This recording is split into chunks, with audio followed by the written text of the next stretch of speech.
Hello बच्चों, welcome to sky learning. आज हम लोग पढ़ेंगे सीबीएसई का एक बहुत important topic class 12th physics का इलेक्ट्रिक फ्लक्स। इलेक्ट्रिक फ्लक्स से पहले हम लोगों ने कुछ टॉपिक्स पढ़े थे, जैसे इलेक्ट्रिक फील्ड क्या होता है, उसका यहाँ पे यूज रहेगा। और दूसरा हमने क्या पढ़ा था, इलेक्ट्रिक डायपोल। इलेक्ट्रिक डायपोल क्या होती है, डायपोल की एप्लीकेशंस क्या होते हैं। फिर डायपोल को हमने क्या किया था, एक एक्सटर्नल फील्ड के अंदर रखा, उसके अंदर टॉर्क निकाला और उसके अंदर क्या किया, पोटेंशियल एनर्जी कैलकुलेट करी। ठीक है, ये सारे इंपॉर्टेंट टॉपिक्स थे।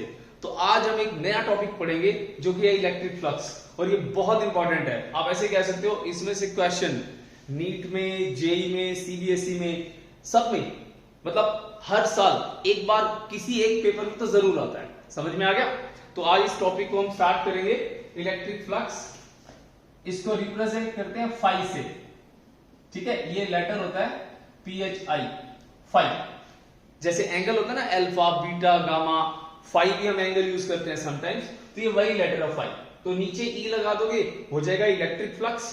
अगर इसके नीचे हम B लगा देते हैं, जैसे ये फ्लक्स, ये फाई, और यहां हम लगा दिया B, तो ये हो गया मैग्नेटिक फ्लक्स। Magnetic flux. यहां इस टॉपिक को बच्चों ढंग से कर लो, आगे दोबारा ये टॉपिक आएगा सेम इसी तरह से, और वो होगा किसके ऊपर बेस्ड, मैग्नेटिक फ्लक्स के ऊपर। क्लियर है? तो पढ़ते हैं इस टॉपिक को। इलेक्ट्रिक फ्लक्स होता क्या है, देखो फाई इसका नाम मैंने लिखा है, फाई। तो फ्लक्स है क्या? फ्लक्स बच्चों एक ऐसी फिजिकल क्वांटिटी है जो क्या करती है, नंबर ऑफ लाइंस को मेजर करती है। It is a physical quantity. It is that physical quantity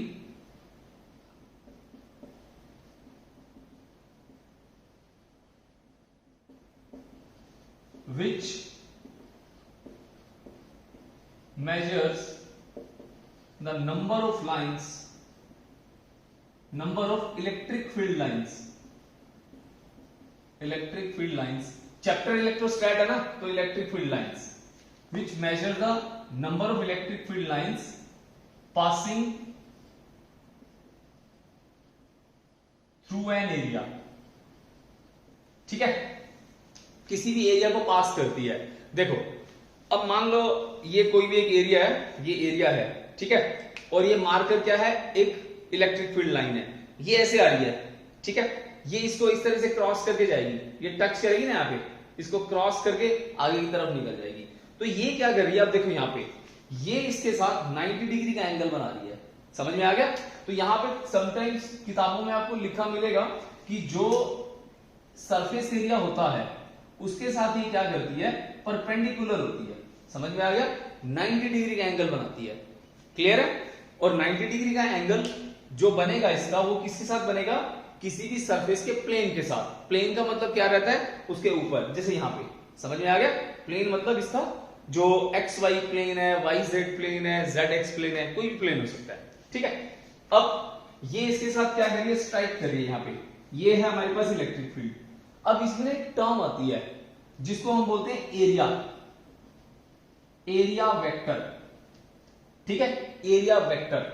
अब एरिया वेक्टर क्या चीज होती है, देखो एरिया वेक्टर किसी भी एरिया का डायरेक्शन बताता है हमारे को।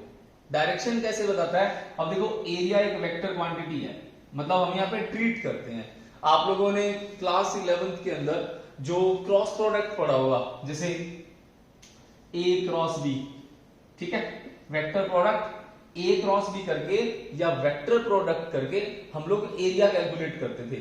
पैरेललोग्राम लो, वेक्टर एडिशन, ठीक है, उसमें क्या होता है, जैसे मान लो एक ट्राइंगल है हमारे पास, एक ट्राइंगल है, इसके अंदर आपको एजेस दे दी इसके, ठीक है, एक एज ये दे दिया, मान लो एक एज ये दे दिया। अब आपको बोल दिया ये दो वेक्टर है, एक वेक्टर ये है और एक वेक्टर ये है, आपको बोला इसका एरिया कैलकुलेट करो। तो कैसे करते थे उसके अंदर, क्रॉस प्रोडक्ट करके। समझ में आ गया? क्लियर है? क्रॉस प्रोडक्ट मतलब मैट्रिक्स मेथड से, IJ सर्कल रूल, इस तरह से। ठीक है, तो आप एक बार यहाँ पे इतना याद रखो कि जो एरिया वेक्टर होता है ना, यहाँ पे एरिया वेक्टर, हम अपने कन्वीनियंट के लिए, अपनी प्रॉब्लम सॉल्व करने के लिए हम एरिया को एज अ वेक्टर ट्रीट करते हैं। क्लियर है? तो यहां पे इस सरफेस का छोटा सा पोर्शन, ये क्या होगा हमारे पास, area vector, DS vector. Clear हो गया? एक बार इसका मैं डेमो दिखाता हूं, एक सेकंड रुको।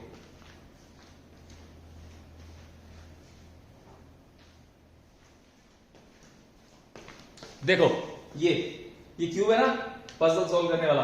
अब यहां देखो ये ब्लू कलर है, हम इसको एरिया वेक्टर की तरह ट्रीट करेंगे, ठीक है। जैसे मैंने यहां पे ये बनाया ना, ऐसे यहां पे ये है, क्या है ये, एरिया वेक्टर। अब ये एक सरफेस हो गया, सरफेस एरिया, क्लियर। तो यहां पे ये एरिया वेक्टर हो गया।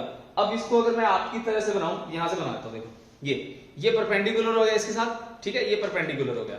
और पीछे से इलेक्ट्रिक फील्ड लाइंस आ रही है, ये इलेक्ट्रिक फील्ड लाइंस है, ये यहां से ऐसे आ रही है, ठीक है। ये एरिया वेक्टर ऐसे। तो अगर मान लो मैं देखूं इसको, तो ये ऐसे आएगी, इसके साथ ऐसे, ये इलेक्ट्रिक फील्ड हो गया ये वाला मार्कर, और ये क्या हो गया, एरिया वेक्टर। अब देखो दोनों सेम डायरेक्शन में है ना। इलेक्ट्रिक फील्ड सरफेस एरिया के साथ क्या है, परपेंडिकुलर, और एरिया वेक्टर भी क्या है, परपेंडिकुलर, क्लियर है। ये दोनों सेम डायरेक्शन के अंदर है। अब इसको डिटेल में समझेंगे। अब देखो इलेक्ट्रिक फील्ड आ रहा है, इलेक्ट्रिक फील्ड लाइंस इस एरिया को काट के जा रही है। अब हमने क्या करना है, यहां पे ये फ्लक्स हमें कहता क्या है, फ्लक्स ये कहता है कि E डॉट A, ठीक है, it is the product of electric field and the area. It is the product of the magnitude of the electric field and the area, आप ऐसे भी कह सकते हो, ठीक है, E इंटू A।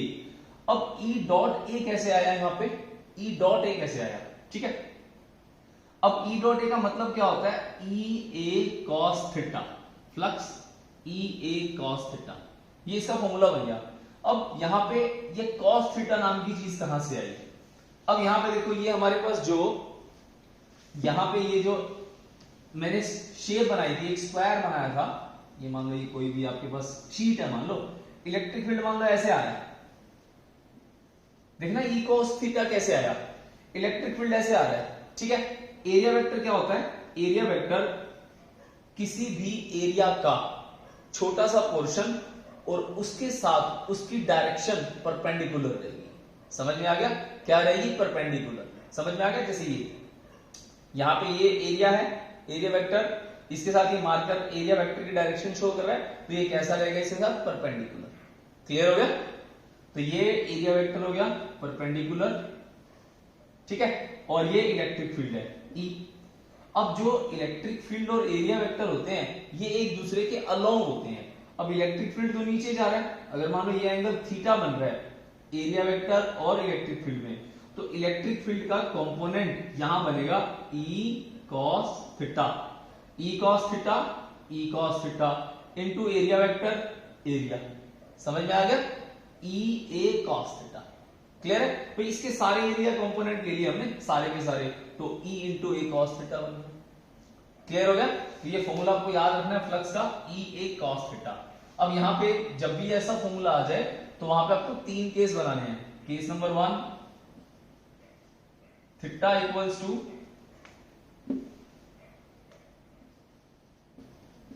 0 डिग्री, तो फ्लक्स कितना हो जाएगा बच्चों, E A cos 0, समझ में आ गया। E A cos 0 कितना होता है 1, तो आंसर कितना आ गया E इंटू A, यह आपका आंसर आ गया। अब अगर हम इसको एज अ डायग्राम समझना चाहें तो डायग्राम जो मैंने पिछला बनाया था वही का वही, केस नंबर 1 का डायग्राम देख लो, ये एरिया वेक्टर हो गया, ठीक है, ए जा रहा है इधर, इलेक्ट्रिक फील्ड इधर है, ठीक है, दोनों के बीच में एंगल कितना हो गया, थीटा की वैल्यू 0 डिग्री। तो आप इसके बाद ये सारा केस लिख लेंगे, तो E A cos 0, तो यहां पे आंसर क्या आ जाएगा, फ्लक्स कितना आ गया, मैक्सिमम। कहने का मतलब है maximum number of electric field lines उस एरिया को क्रॉस करके जाएंगी, समझ में आ गया, मैक्सिमम इलेक्ट्रिक फील्ड लाइंस उस एरिया को क्रॉस करके जाएंगी, ठीक है। केस नंबर 2, दूसरा केस लेंगे, ये सारी की सारी चीजें नोट करते रहना, ठीक है। केस नंबर 2, अब जो एंगल है, angle between area vector and electric field is 90 degree, तो फ्लक्स की वैल्यू कितनी हो जाएगी, E A cos 90। तो ये सिचुएशन कैसी बनेगी, मान लो एक शीट ऐसे पड़ी है, ठीक है, तो इसका एरिया वेक्टर क्या हो जाएगा, ऊपर की तरफ ये एरिया वेक्टर हो गया, और यहां से ये इलेक्ट्रिक फील्ड जा रहा है ऐसे ग्रेज करता हुआ। इसको देखें, देखो ये ब्लू कलर एरिया वेक्टर हो गया, ये वाला, ठीक है, ये इस तरह से ये एरिया वेक्टर हो गया, ठीक है। और इलेक्ट्रिक फील्ड कैसे है, ऐसे 90 बन गया, देखो L बन रहा है ना, L परपेंडिकुलर, ये बन गया cos 90। अलोंग का केस क्या था, मान लो ये ऊपर ही है ना, इलेक्ट्रिक फील्ड नीचे से आ रहा है, तो दोनों के बीच में एंगल कितना बन गया, 0 डिग्री। देखो रेलवे ट्रैक की तरह ये parallel to each other 0 degree, समझ में आ गया ना। तो यहां पे फ्लक्स की वैल्यू कितनी हो जाएगी, EA इंटू 0 कितना हो गया, 0। क्लियर हुआ, समझ में आ गया ना। इसका मतलब इलेक्ट्रिक फील्ड लाइंस को काटेंगी नहीं, साइड से निकल जाएंगी। तीसरा केस क्या बनता है इसके अंदर, थर्ड केस 180 डिग्री, और 180 डिग्री के अंदर क्या होगा, थर्ड केस थीटा की वैल्यू 180 डिग्री। 180 डिग्री केस कब बनता है, जब इलेक्ट्रिक फील्ड और एरिया वेक्टर एक दूसरे के अपोजिट हो, समझ में आ गया, उल्टे हों। जैसे मैंने बोला ये एक शीट है, इसका एरिया वेक्टर कहां है, यहां पे है, इधर है, इलेक्ट्रिक फील्ड ऐसे जा रहा है इस तरह से, तो यहां पे ये इलेक्ट्रिक फील्ड और इसके बीच में कितना एंगल बन गया, 180 डिग्री। तो फ्लक्स की वैल्यू कितनी आ गई, E A cos 180। तो 180 कितना होता है, cos 180 -1 माइनस का E इंटू ए, ये आपका फ्लक्स हो गया। क्लियर हुआ।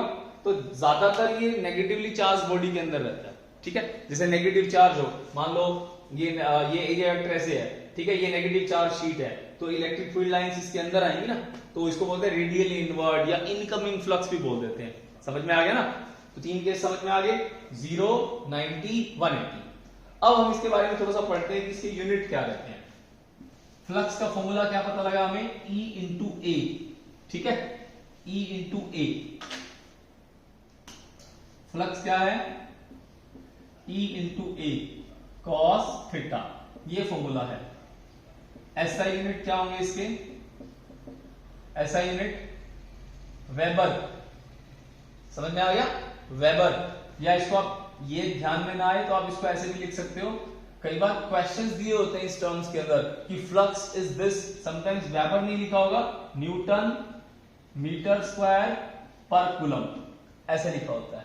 इलेक्ट्रिक फील्ड न्यूटन पर कूलम, एरिया मीटर स्क्वायर, ये इसके यूनिट है, ये इसके ऐसा यूनिट रहते हैं, वेबर। क्लियर है। दूसरी बात इसके अंदर क्या आएगी, ये एक स्केलर क्वांटिटी है, it is a scalar quantity, ठीक है, क्योंकि डॉट प्रोडक्ट है। डॉट प्रोडक्ट का मतलब क्या होता है, स्केलर प्रोडक्ट, ठीक है, जैसे वर्क डन होता है, सिमिलरली वैसा E डॉट ए। क्लियर हुआ। ये बिल्कुल बेसिक है फ्लक्स का। फ्लक्स का मतलब क्या होता है, किसी भी सरफेस एरिया को कितनी नंबर ऑफ लाइंस क्रॉस करके जा रही है, उसको काट रही है, उसको पेनिट्रेट कर रही है। क्लियर है। अगली बात देखो इसके अंदर, अब इसके ऊपर ना समटाइम्स कुछ क्वेश्चंस आते हैं, ठीक है। क्वेश्चंस कैसे आते हैं इसके ऊपर, जैसे सबसे पहले देखो इसके अंदर, मान लो मैंने क्या दिया आपको, एक सिलेंडर दे दिया, इसमें इसका एक्सिस ऐसे है। Question number, cylinder marker, cylinder, ये इसका एक्सिस हो गया। इलेक्ट्रिक फील्ड कैसे जा रहा है, ऐसे क्रॉस कर रहा है इसको, इस तरह से, ठीक है, इस तरह से क्रॉस करके जा रहा है। अब electric field lines is perpendicular to the axis, इस तरह से। अब इलेक्ट्रिक फील्ड लाइंस जो होती हैं वो है ये E। अब इसमें एरिया वेक्टर कैसे होगा, अब एरिया वेक्टर मैंने इसमें ना वन शॉट वीडियो डाले हुए मैंने, ठीक है, अपने चैनल पे वन शॉट वीडियोस हैं, उसके अंदर मैंने एक बोतल के साथ एग्जांपल लेके बताया था अभी 1-2 दिन पहले, तो एक बार उस एग्जांपल को देखना, अच्छा क्वेश्चन है वो। तो उसमें मैंने बोतल के ऊपर समझा के, जैसे एक सिलेंडर है और जैसे एक सिलेंडर है, ये सिलेंडर मान लो, तो ये इसका सरफेस हो गया एक, बाहर वाला, ये इसका नीचे वाला, ये कर्व्ड सरफेस हो गया, टॉप बॉटम कर्व। ये पेन एरिया वेक्टर है, इसको अगर मैं यहां रखूंगा तो एरिया वेक्टर ऊपर जाएगा। एरिया वेक्टर क्या होता है? किसी प्लेन के साथ परपेंडिकुलर डायरेक्शन। और एक यहां रखूंगा तो ये नीचे जाएगा कर्व्ड सरफेस के साथ, ऐसे ऐसे या ऐसे।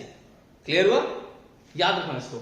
अब यहां पे अगर मैं बनाऊं तो यहां पे एरिया वेक्टर ऐसे जाएगा, डीएस वेक्टर, ये नीचे जाएगा डीएस वेक्टर, और एक यहां जाएगा डीएस वेक्टर। समझ में आ गया? कर्व सरफेस के साथ। क्लियर है? अब आपसे पूछा जाता है इसके अंदर, अगर हम इलेक्ट्रिक फील्ड को एक्सिस के साथ परपेंडिकुलर रखते हैं तो फ्लक्स की वैल्यू कितनी होती है? समझ में आ गया? Question number 1। फिर क्वेश्चन नंबर 2। क्वेश्चन नंबर 2 के अंदर क्या है? आपने इस सिलेंडर को इलेक्ट्रिक फील्ड के साथ इसके एक्सिस के साथ पैरेलल रख दिया, नॉट परपेंडिकुलर, परपेंडिकुलर तो हो गया, parallel to the axis, parallel to the axis of cylinder. समझ में आ गया? तो इन दोनों केसेस के अंदर हमें क्या करना है? फ्लक्स कैलकुलेट करना है। फ्लक्स क्या होता है? किसी भी सरफेस एरिया को कितनी नंबर ऑफ लाइंस क्रॉस करके जा रही हैं, उसको हम क्या बोलते हैं? फ्लक्स बोलते हैं। समझ में आ गया इतना? दूसरी बात, अब इस क्वेश्चन के अंदर इलेक्ट्रिक फील्ड लाइंस इस एरिया को काट के जा रही हैं, तो यहां पे एंगल कितना बनेगा? 90 डिग्री। समझ में आ गया? यहां भी 90 डिग्री। तो इसके केस में फ्लक्स की वैल्यू नंबर 1 मान लो इसको, तो फ्लक्स कितना हो जाएगा 1 के लिए? ई ए कॉस 90 डिग्री। क्लियर हो गया? ई ए कॉस दिया, ई डीएस ले लो या ई ए ले लो, ठीक है? डीएस ले लो, ई डीएस छोटा पोर्शन, ये छोटा सा पोर्शन, ठीक है? तो कितना हो जाएगा? 0 हो गया। नीचे वाले केस में फ्लक्स, इसका नाम दे दो, इसको दे दो नंबर 2, इसको दे दो नंबर 3। तो फ्लक्स नंबर 3 ई डीएस कॉस 90 कितना हो गया? 0। क्लियर हुआ? अब देखो, इस कर्व सरफेस को काटेगा यहां से, तो यहां से निकल रहा है ऐसे, तो इस कर्व सरफेस में जो एक्सिस है इसका, अब इसका एक्सिस ऐसे है ना, एक बोतल को एज्यूम करते हैं, मान लो ये एक बोतल है, ये सिलेंडर ऐसे है ना, इस तरह से, तो यहां पे यहां से इलेक्ट्रिक फील्ड जाएगा इस तरह से। अब इसके अगर मैं इसको कट करूं, इसको कट करता हूं, जैसे खीरे को कट करते हैं आप, खीरे को ऐसे कट कर दो तो उसमें एक ऐसी सिमेट्री बन जाएगी, ठीक है? जैसे ये है ना, ये इस तरह से ये है, आप इसको बीच में से काटोगे तो आपको ऐसा मिलेगा ना, ये फ्लैट और यहां पे ये फ्लैट, एक शीट जैसा मिलता है। समझ में आ गया? शीट मतलब इसकी चौड़ाई कितनी होगी? जितना इसका डायामीटर होगा। तो यहां पे ये वाला डायामीटर कितना है? अगर r इसका रेडियस है, मान लो r, तो ये टोटल कितना हो गया? 2r। इसको मैं बाहर निकाल लेता हूं बच्चों, ये ऐसे बनेगी 2r, नीचे तक इसकी हाइट कितनी है? मान लो h है, तो यहां पे ऐसे, तो ये ऐसे, तो इसमें से इलेक्ट्रिक फील्ड लाइंस क्रॉस करके जाएंगी। समझ में आ गया? इसमें से इलेक्ट्रिक फील्ड लाइंस क्रॉस करके जाएंगी। अब यहां पे इलेक्ट्रिक फील्ड लाइंस क्रॉस कर रही हैं इसको, तो ये कितना एरिया है? इलेक्ट्रिक फील्ड है E, और एरिया कितना है? एरिया लेंथ या ब्रेड्थ, लेंथ कितनी है h, ब्रेड्थ कितनी है 2r। तो फ्लक्स 2 कितना हो गया? E, एरिया कितना हो गया? 2r इंटू हाइट, और एरिया वेक्टर क्या बनेगा इसका? बाहर की तरफ ऐसे ds वेक्टर। समझ में आ गया? तो cos 0 कितना हो गया? E 2r h, ये आपका आंसर। समझ में आ गया ना? क्लियर हुआ? जैसे बोतल का ढक्कन आप खोलोगे तो उसके बीच में देखोगे तो डायमेट्रिकली वहां से इलेक्ट्रिक फील्ड लाइंस क्रॉस करके जाएंगे, तो वो एरिया कितना होगा? जितनी उसकी चौड़ाई होगी मतलब डायमीटर, और जितनी उसकी गहराई होगी मतलब उसकी डेप्थ होगी, उसकी हाइट होगी h। तो लेंथ कितनी होगी इसके अंदर? h, ब्रेड्थ कितनी होगी? 2r। समझ में आ गया? क्लियर? ओके, अगली चीज देखो। अब यहां पे इसको एक्सिस के अलोंग रखा गया है, ठीक है? इसको नोट कर लो, इसको पॉज करके नोट करते रहना, ठीक है? अब ये करेंगे ये वाला,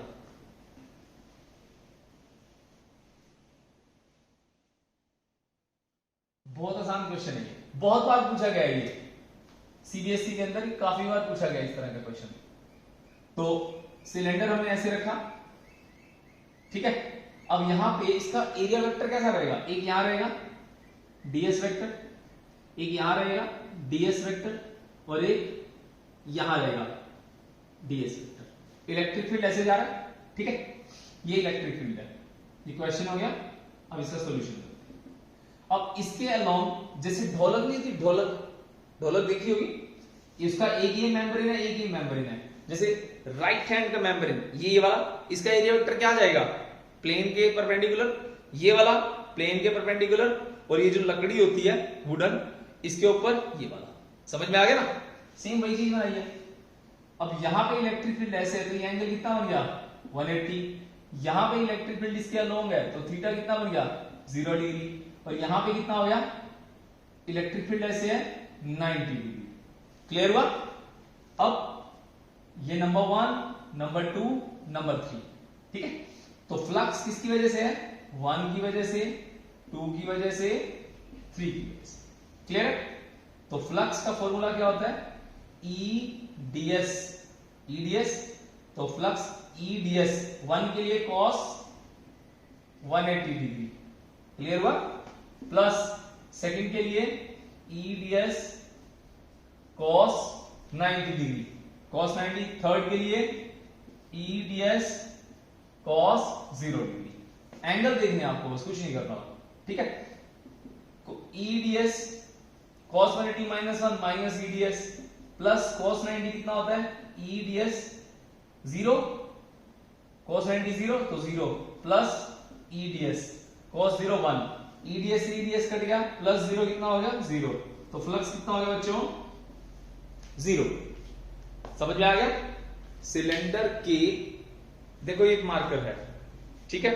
अब इस ये सिलेंडर है ना, ये एक्सिस हो गया, परपेंडिकुलर इलेक्ट्रिक फील्ड जा रहा है, कितना क्रॉस करके जाएगा, E into 2RH, E into 2RH। अगर इस सिलेंडर को मैं ढोलक की तरह रख दूं ऐसे, मतलब इसके एक्सिस को इलेक्ट्रिक फील्ड के पैरेलल रख दूं, तो कितना होगा 0। क्यों हुआ 0, जितना इसमें से इलेक्ट्रिक फील्ड एंटर करेगा उतना निकल जाएगा। Incoming flux is equals to outgoing flux. Clear हो गया, समझ में आ गया बच्चों। ओके, नेक्स्ट इसके अंदर क्या करेंगे हम, एक हेमिस्फीयर का केस लेते हैं, ठीक है, फिर उसके बाद एक क्यूब का केस करेंगे। ये इंपॉर्टेंट क्वेश्चन है बच्चों सारे के सारे, कोई नीट में आता है तो कोई जेई में आता है तो कोई सीबीएसई में आता है, ठीक है।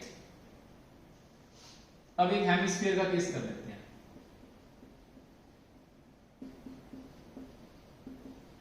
हेमिस्फेरिकल बॉडी है कोई, ठीक है। हेमिस्फेरिकल बॉडी कौन सी होती है, जैसे नींबू को काट लो, नींबू को काट लिया, नारियल को काट लिया, समझ में आ गया, ये हेमिस्फीयर बॉडी रहती है। तो ये हेमिस्फीयर बॉडी बना लें, ये बन गई। क्लियर हो गया यहां तक। ये नीचे वाले पोर्शन को क्या बोलते हैं, बेस, ठीक है, और ये ऊपर वाला क्या होता है, कर्व्ड एरिया, कर्व्ड एरिया। करना क्या है इसके अंदर, अब इसके अंदर मान लो हमने इसके नीचे से इलेक्ट्रिक फील्ड दिया, मतलब बेस से इलेक्ट्रिक फील्ड आ रहा है, electric field is perpendicular to the base, electric field is perpendicular to the base, और यहां से बाहर निकल रहा है ऐसे, इस तरह से, ठीक है। ये इसका बेस हो गया, रेडियस इसका कितना हो गया r। फाइंड आउट फ्लक्स, आपको फ्लक्स कैलकुलेट करना है जब इलेक्ट्रिक फील्ड क्या है, परपेंडिकुलर टू द बेस है। आपको क्या पता करना है, इलेक्ट्रिक फील्ड। ट्राई करो इसको, ट्राई करके देखो इसको, बहुत आसान है, 1 मिनट का काम है, 1 मिनट भी ज्यादा है, उससे भी कम टाइम हो जाएगा।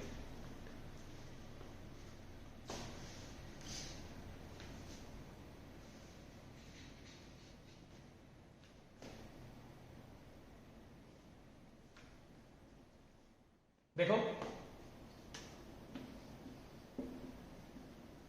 अब ये इसका बेस है, ठीक नींबू, नींबू को काट दिया तो यहां ये नींबू के जहां पे वो होता है, उसके बीज होते हैं, उससे परपेंडिकुलर नीचे एरिया वेक्टर जाएगा, नीचे की तरफ, ठीक है।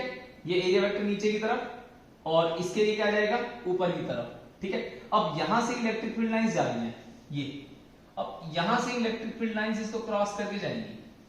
किस एरिया को क्रॉस कर रही हैं, ये वाले सरफेस एरिया को, समझ में आ गया, इसको, इसको।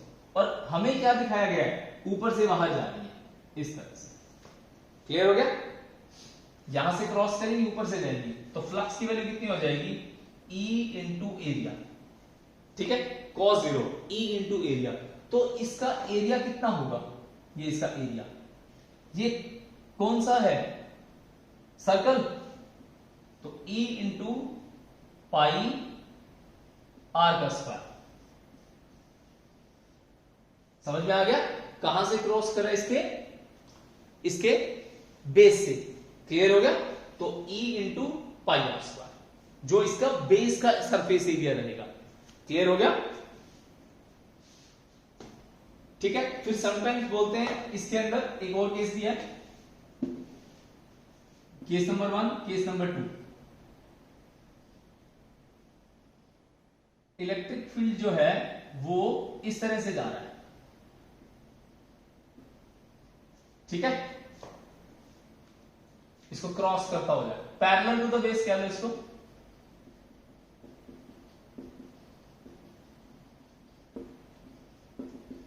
फ्लक्स बताओ, electric field is parallel to the base. देखो, जितना इलेक्ट्रिक फील्ड यहां से एंटर करेगा उतना इलेक्ट्रिक फील्ड यहां से लीव करेगा, जितना एंटर कर रहा है उतना लीव कर रहा है, तो incoming flux is equals to outgoing flux, तो नेट फ्लक्स क्या होगा, 0, ठीक है। तो फ्लक्स नेट कितना हो गया, 0, क्योंकि जितना एंटर करेगा उतना लीव कर जाएगा। इसको क्या बोलते हैं हम लोग, incoming flux is equal to outgoing flux, clear हो गया। पहला क्या था, electric field is perpendicular to the base, दूसरा क्या था, पैरेलल टू द बेस, नींबू के नीचे से गुठलियों के पास से गया इलेक्ट्रिक फील्ड और ऊपर से निकल गया, तो जितना यहां से जाएगा उतना ऊपर से निकल जाएगा। तो किस किस सरफेस एरिया से जा रहा है, जो उसका सर्कल वाला है, तो E into pi r square हो गया। दूसरा क्या था, पैरेलल टू द बेस, जितना जा रहा है उतना बाहर, जितना एंटर कर रहा है उतना बाहर जा रहा है, कितना हो गया, 0। एक केस और कर लेते हैं इसके अंदर, थर्ड केस, जिसमें कि ये जो एरो है ऐसे ना जाकर के ऐसे निकलेंगे, जैसे नींबू का जो छिलका होता है उसकी चारों तरफ का जो डोम होता है, इधर से इधर से इधर से इधर से हर तरफ से निकले, समझ में आ गया ना। तो मैं बना देता हूं एक बार, बहुत इंपॉर्टेंट है बच्चों, कर्व सरफेस एरिया से निकलेगा, ठीक है। तीसरा, एक हेमिस्फीयर बॉडी है,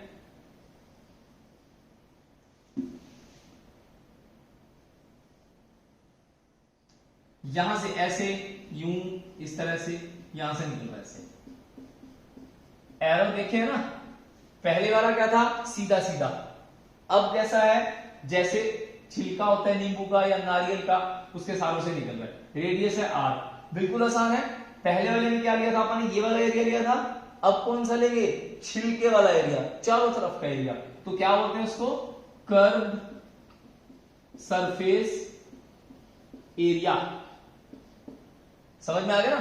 तो फ्लक्स की वैल्यू कितनी होगी, E into area, E into area कितना होता है, 2 पाई आर का स्क्वायर, ये फ्लक्स आ गया, E लिख देना, इलेक्ट्रिक फ्लक्स, क्लियर है, E इंटू 2 पाई आर का स्क्वायर। आई होप आपको समझ में आ रहा होगा, ठीक है। तो इसके नोट्स बनाते रहें, इससे रिलेटेड न्यूमेरिकल करें, जितना हो सकता है इसकी आप प्रैक्टिस करते रहें, ठीक है। और वीडियो अच्छा लग रहा हो तो इसको शेयर भी करें, इसको सब्सक्राइब भी करें एंड लाइक भी करें। ओके, नेक्स्ट चलते हैं नेक्स्ट क्वेश्चन की तरफ। क्यूब वाला मेन क्वेश्चन है ये, क्यूब वाला, ठीक है। एक क्यूब है हमारे पास,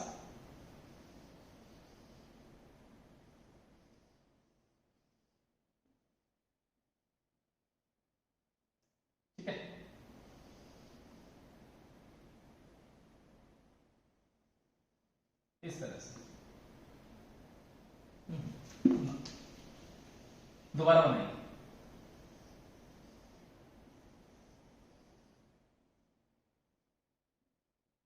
ये हमारे पास एक एक्सिस हो गया, ये एक एक्सिस हो गया, ठीक है, ये एक एक्सिस हो गया, समझ में आ गया ना, एक्स वाई जेड, क्लियर है। यहां पे इलेक्ट्रिक फील्ड क्रॉस करके जा रहा है ऐसे, इलेक्ट्रिक फील्ड कहां पे है, एक्स एक्सिस के अलोंग है, इलेक्ट्रिक फील्ड कहां है, अलोंग एक्स एक्सिस, क्लियर हुआ। अब इसके लिए ना अपने को इस पजल की जरूरत पड़ेगी, ये ऐसे रखा होगा, ठीक है, समझना मजेदार चीज है, ये है क्यूब, ठीक है, ऐसे रखा हुआ है।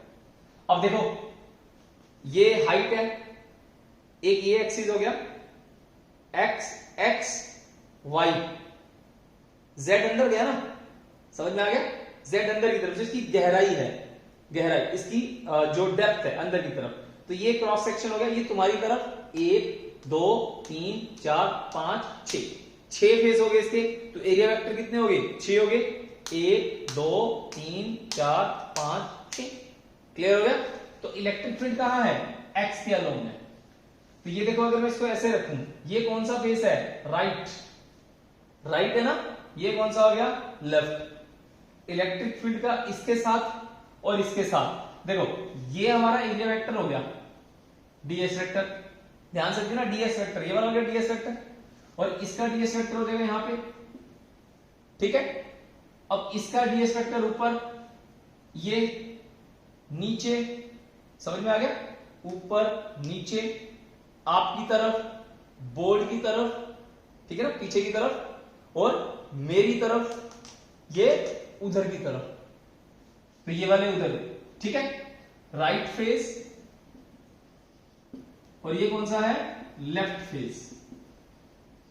अब देखो यहां पे इलेक्ट्रिक फील्ड है 90 डिग्री, एरिया वेक्टर है 90 डिग्री, इलेक्ट्रिक फील्ड एक्स में है, कहने का मतलब क्या है, आपके 6 फ्लक्स आएंगे यहां पे, तो flux 1, flux 2, flux 3, flux 4, flux 5, flux 6, समझ में आ गया। इसको 1 मान लेता हूं, जो राइट फेस है मेरी तरफ, इसको 2 मान लेता हूं, 1 में एंगल कितना हो गया, ई ए कॉस 0 डिग्री, 0 डिग्री, 2 में कितना हो गया, ई ए कॉस कितना, कॉस, पीछे की तरफ है ना, एरिया वेक्टर उधर, इलेक्ट्रिक फील्ड इधर, कितना हो गया 180 डिग्री।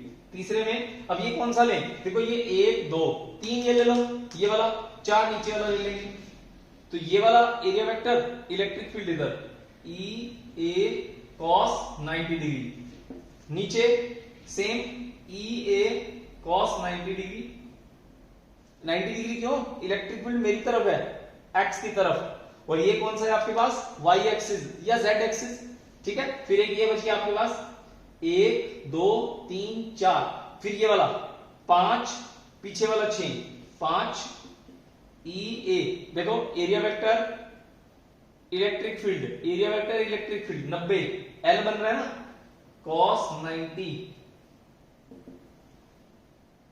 ई ए कॉस 90, ई ए कॉस 90, खेल खत्म, 0 0 0 0, ई ए माइनस ई ए, सबको जोड़ दो,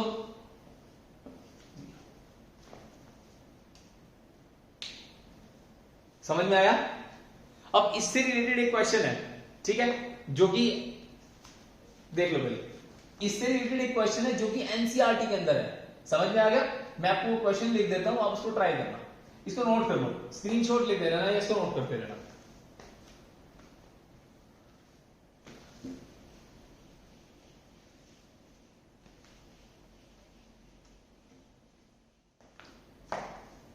देखो